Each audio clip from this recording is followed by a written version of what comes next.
ಅನ್ನುವಂತಹ ಕಾರಣಕ್ಕಾಗಿ ಅದನ್ನು ಮತ್ತೆ ಮತ್ತೆ ನೆನಪಿಸುವುದಕ್ಕಾಗಿ ವಿಶ್ವ ಹಿಂದೂ ಪರಿಷತ್ ಬಜರಂಗ ದಳ ಹಮ್ಮಿಕೊಂಡಿರುವಂತಹ ರಾಷ್ಟ್ರೀಯ ಕಾರ್ಯಕ್ರಮಗಳಲ್ಲಿ ಒಂದು ಅಖಂಡ ಭಾರತ ಸಂಕಲ್ಪ ಯಾತ್ರೆ ಬೃಹತ್ ಮಣ್ಣಿನ ಮೆರವಣಿಗೆ.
ಸ್ವಾತಂತ್ರ್ಯ ಸಿಗುವಾಗ ಯಾರೆಲ್ಲ ನಮ್ಮ ಹಿರಿಯರಿದ್ರು ಅವರಿಗೆ ಗೊತ್ತಿದೆ. ಆದ್ರೆ ನಮ್ಮ ಮುಂದಿನ ತಲೆಮಾರಿಗೆ ನಾವು ಈ ಸತ್ಯವನ್ನ ಮರೆಮಾಚಿದ್ರೆ ಅವರು ಕೇವಲ ಸಂಭ್ರಮಿಸುವುದು ಮಾತ್ರ, ಅದರ ಜೊತೆಗೆ ಇರುವಂತಹ ದುರಂತವನ್ನ, ಘೋರ ಪಾಪವನ್ನ ನಾವು ನೆನಪಿಗೆ ಮಾಡಿಕೊಳ್ಳೋದೇ ಇಲ್ಲ. ಏನಾಯ್ತು ಸ್ವಾತಂತ್ರ್ಯದ ದಿನಾಚರಣೆ? ಹೇಗಾಯ್ತು ನಮಗೆ ಸ್ವಾತಂತ್ರ್ಯ? ಆಗ ಏನು ನಡೆಯಿತು? ಯಾವ ರೀತಿಯಲ್ಲಿ ನಾವು ಅಖಂಡ ಭಾರತದ ಸಂಕಲ್ಪಕ್ಕೆ ಇವತ್ತು ನಾವು ಕಾರ್ಯಕ್ರಮವನ್ನ ಈ ರೀತಿ ನಮ್ಮನ್ನು ನಾವು ತೊಡಗಿಸಿಕೊಂಡಿದ್ದೆವೋ ಆ ಅಖಂಡವು ತ್ರಿಖಂಡವಾಗಿ ಹೇಗೆ ಬದಲಾಯಿತು, ಇದರೆಲ್ಲದರ ಬಗ್ಗೆ ನಾವು ಸ್ವಲ್ಪ ಒಮ್ಮೆ ಸಿಂಹಾವಲೋಕನ ಅಂತ ಹೇಳಿ.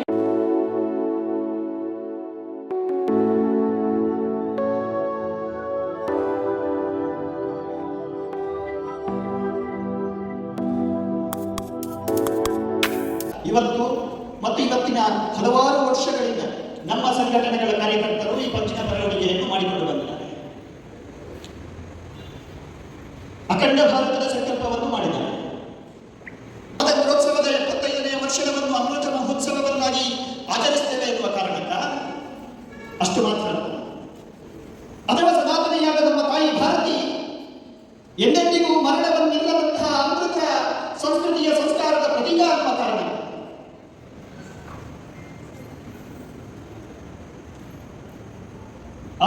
ಅಂತ್ಯರಹಿತವಾದಂತಹ ಈ ಪುಣ್ಯ ಭೂಮಿಯಲ್ಲಿ ನಾವು ಇವತ್ತು ಜನಿಸಿದ್ದೇವೆ ಎನ್ನುವ ನೆನಪನ್ನು ಮಾಡಬೇಕಾಗಿದೆ.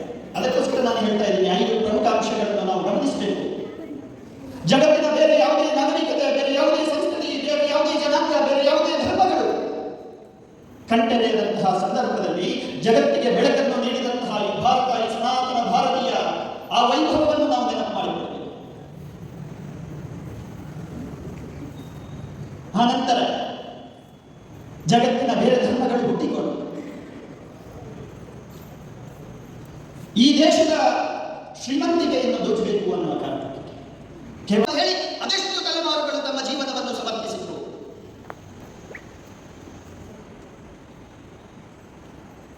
ಗುಜರಾತದ ಭಾಷಾ ಕ್ಷೇತ್ರದಲ್ಲಿ ಸೋಮನಾಥನ ಭವ್ಯ ಮಂದಿರ ಮತ್ತೊಮ್ಮೆ ಮನಗಮ್ಮೆ ಏಳಬೇಕು ಅಂತ ಹೇಳಿ ಅದೆಷ್ಟು ತಲೆಮಾರುಗಳು ಹೋರಾಟ ಮಾಡಿದರು. ಮಹಮ್ಮದ್ ಗಜನಿಯ ಉಲ್ಲೇಖ ಆಗುತ್ತೆ. ಸೋಮನಾಥವನ್ನು ಅವನು ಧ್ವಂಸ ಮಾಡಿದ ಕೆಲವೇ ದಿನಗಳಲ್ಲಿ ಆ ಸೋಮನಾಥವನ್ನು ಗುಜರಾತಿನ ದೊರೆಗಳು ಮತ್ತೊಮ್ಮೆ ಕಟ್ಟಿಸಿ ನಿಲ್ಲಿಸಿದರು. ಅದೆಷ್ಟು ಬಾರಿ ಮುಸಲ್ಮಾನ ದಾಳಿಕೋರರು ಸೋಮನಾಥವನ್ನು ಧ್ವಂಸ ಮಾಡಿದರು, ಅಷ್ಟೂ ಬಾರಿಯೂ ಹಿಂದೂ ಸಮಾಜ ಮತ್ತು ಹಿಂದೂ ಸಮಾಜದ ನೇತಾರರುಗಳು ಆ ಮಂದಿರವನ್ನು ಎತ್ತಿಕಟ್ಟಿದರು. ಸ್ವಾತಂತ್ರ್ಯಾನಂತರ ಸರ್ದಾರ್ ವಲ್ಲಭಭಾಯಿ ಪಟೇಲ್ ನೇತೃತ್ವದಲ್ಲಿ, ಕೆ ಮುನ್ಷಿ ಅವರ ನೇತೃತ್ವದಲ್ಲಿ, ಬಾಬು ರಾಜೇಂದ್ರ ಪ್ರಸಾದ್ ಅಂದಿನ ರಾಷ್ಟ್ರೀಯದ ಅಧ್ಯಕ್ಷರು ಪಂಡಿತ್ ದೇವರು ಹೇಳಿದರು, ರಾಷ್ಟ್ರಾಧ್ಯಕ್ಷರು ಹೋಗಬಾರ್ದು, ಸೋಮನಾಥದ ಶಿಲಾನ್ಯಾಸ ಕಾರ್ಯಕ್ರಮದಲ್ಲಿ ಭಾಗವಹಿಸಬಾರ್ದು ಅಂತ ಹೇಳಿ ದೇಶದ ಪ್ರಧಾನಿ ಹೇಳಿದಾಗ ಅದನ್ನು ಧಿಕ್ಕರಿಸಿ ಸರ್ದಾರ್ ಪಟೇಲ್, ಕೆ ಮುನ್ಷಿ ಅವರು, ಬಾಬು ರಾಜೇಂದ್ರ ಪ್ರಸಾದ್ ಅವರು ಆ ಸೋಮನಾಥ ದೇವಾಲಯವನ್ನು ಕಟ್ಟಿದರು. ಆಗಮಿಸಿದಂತಹ ಎಲ್ಲ ಹಿಂದೂ ಬಾಂಧವರನ್ನ ಧನ್ಯವಾದಗಳನ್ನು ಅರ್ಪಿಸಿಕೊಳ್ತೇನೆ. ಅದೇ ರೀತಿ ನಮಗೆ ಇಂದಿನ ಈ ಸಭಾಂಗಣದ ವ್ಯವಸ್ಥೆಯನ್ನು ಮಾಡಿಕೊಟ್ಟಂತಹ ದೇವಾಡಿಗರ ಸಭಾಭವನ ಹಿರಿಯಡ್ಕ ಇದರ ಎಲ್ಲ ಪದಾಧಿಕಾರಿ ವರ್ಗದವರಿಗೆ ವಂದನೆಗಳನ್ನು ಅರ್ಪಿಸುತ್ತಾ ನಮ್ಮ ಅಮೂಲ್ಯವಾದಂತಹ ಸಮಯವನ್ನ